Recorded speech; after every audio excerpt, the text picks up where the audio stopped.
Dear students, welcome to kids measures. Python programming series में आप सभी का स्वागत है। आज की इस वीडियो में अगेन एक बहुत इंपॉर्टेंट क्वेश्चन लेके आया हूं जो कि हम पाइथन प्रोग्रामिंग के अंदर इसको सॉल्व करेंगे। वैसे तो ये क्वेश्चन है एल्गोरिदम के अंदर, बहुत इंपॉर्टेंट एल्गोरिदम के अंदर आता है क्वेश्चन कि अगर मुझे एक एरे में से मिनिमम एलिमेंट और maximum element find min max element from an array, किस तरीके से हम कर सकते हैं। और गाइस ये बता दूं, सारे के सारे क्वेश्चन जितने भी सीरीज में करवा रहा हूं सारों को अच्छे से कर लेना। इसके ऊपर दो इंपॉर्टेंट बातें हैं।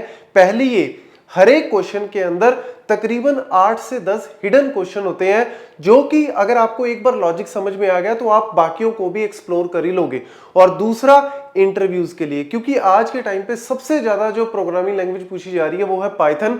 तो यार अगर पाइथन जो कि सबसे इजीएस्ट है, अगर आप थोड़ा सा भी इसके अंदर जाओगे ना तो आपको लगेगा कि मैं कर सकता हूं या मैं कर सकती हूं, लेकिन उसके लिए लॉजिक को क्लियर करना बहुत जरूरी है। और जब आप प्रैक्टिस करोगे तो सिंटेक्स भी अपने आप समझ में आने लग जाएगा और याद होने लग जाएगा। तो देखो यहां पे अगर मेरे को एक एरे दिया हुआ है, लेट्स से मेरा एरे है और इस एरे के अंदर बहुत सारे एलिमेंट्स है। एरे आपको पता है कि कॉन्टिग्यूअस मेमोरी एलोकेशन होती है इसके अंदर। तो इस पूरे एरे में से अगर मुझे मैक्सिमम और मिनिमम एलिमेंट फाइंड आउट करना है तो मैं किस तरीके से इसको करूंगा। तो यहां पे देखो इस एरे में अगर आप नॉर्मल देखो तो सबसे मैक्सिमम एलिमेंट आई थिंक इसमें 40 है और सबसे मिनिमम एलिमेंट आई थिंक इसमें 1 है। रिपीटिशन भी हो सकती है एलिमेंट्स की, कोई दिक्कत नहीं है, ऐसा कोई नहीं है कि रिपीटिशन नहीं होनी चाहिए, रिपीटिशन भी इसके अंदर आ सकती है। अब यहां पे हम इसको किस तरीके से कर रहे हैं, तो वैसे तो इसके करने के बहुत अलग अलग सॉल्यूशंस हैं। एक होता है स्ट्रेट फॉरवर्ड मेथड, जैसे मैंने यहां पे की है, ये बिना किसी डिवाइड एंड कॉन्कर मेथोडोलॉजी के किया है। अगर आप डिवाइड एंड कॉन्कर से करते हो उसके थ्रू भी आप इसको कर सकते हो, तो उसके लिए मैं फर्दर एक वीडियो बना दूंगा। तो यहां पे इसके अंदर मैं बात करूं तो सिंपल सा मेथड है।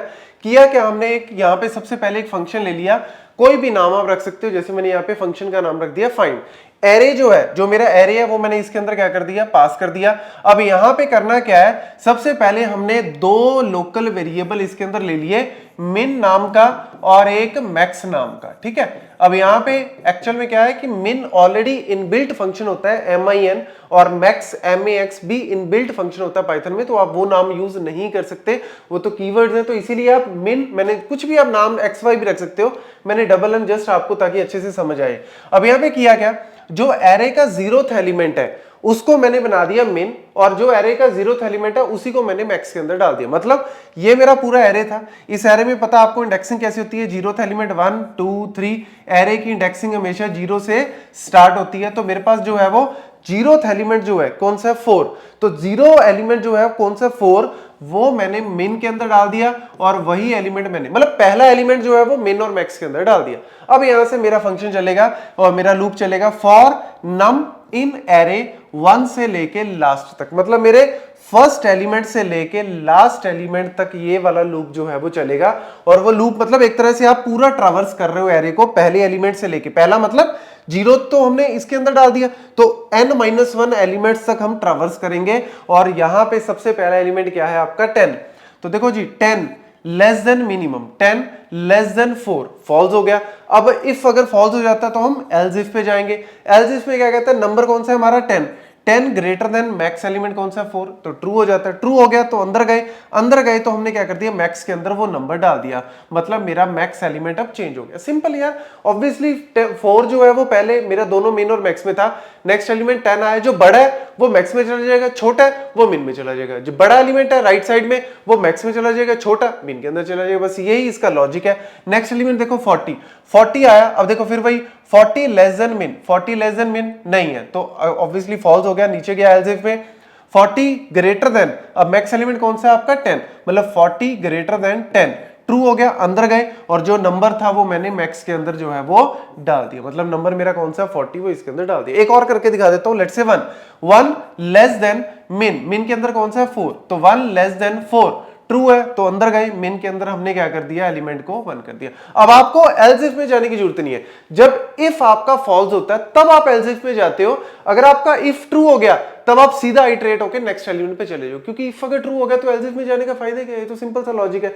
अब जैसे ही हमारा 1 लेस देन 4 ट्रू हुआ तो हमने मिन के अंदर चेंज कर दिया। अब यहीं से आपका कंट्रोल दोबारा नेक्स्ट एलिमेंट पे चला जाएगा, मतलब 5 आ जाएगा नेक्स्ट, तो 5 लेस देन मिन, अब यहाँ पे 5 लेस देन कौन सा है 1, फॉल्स हो गया। अब हम नीचे जाएंगे, नीचे गए तो 5 जो है वो क्या है आपका ग्रेटर देन 5 ग्रेटर देन 40, ये भी यहाँ पे क्या हो गया फॉल्स हो गया क्योंकि ये बीच का कोई एलिमेंट है। ठीक है जी, छोड़ दो। फिर नेक्स्ट एलिमेंट पे गए 9। इस तरीके से आपका फाइनली जो है वो चलता जाएगा। ये लूप कब तक आप कह सकते हो कि टोटल n-1 एलिमेंट्स तक हमारा चलेगा। जैसे यहाँ पे मेरे पास टोटल जो है वो 10 एलिमेंट्स है, तो पहला तो हमने मिन और मैक्स में डाल दिया, तो बाकी के कितने हैं हमारे पास 9 जो एलिमेंट्स बाकी के बच्चे उन तक चलेगा। तो वही चीज आप कह सकते हो कि हमारा जो कितनी बार आइट्रेट करेगा, कितनी बार हम आइट्रेट करेंगे या कितनी बार हम ट्रैवर्स करेंगे, एक तरह से n-1 टाइम्स हम लोग चलेंगे। इसीलिए इसकी टाइम कॉम्प्लेक्सिटी भी ऑर्डर ऑफ n होती है, क्योंकि हमने इतने टाइम तक इसको जो है वो चेक करना पड़ता है। और फाइनली मेरा आंसर जो है वो आई थिंक ये मिन जो है वो 1 होगा,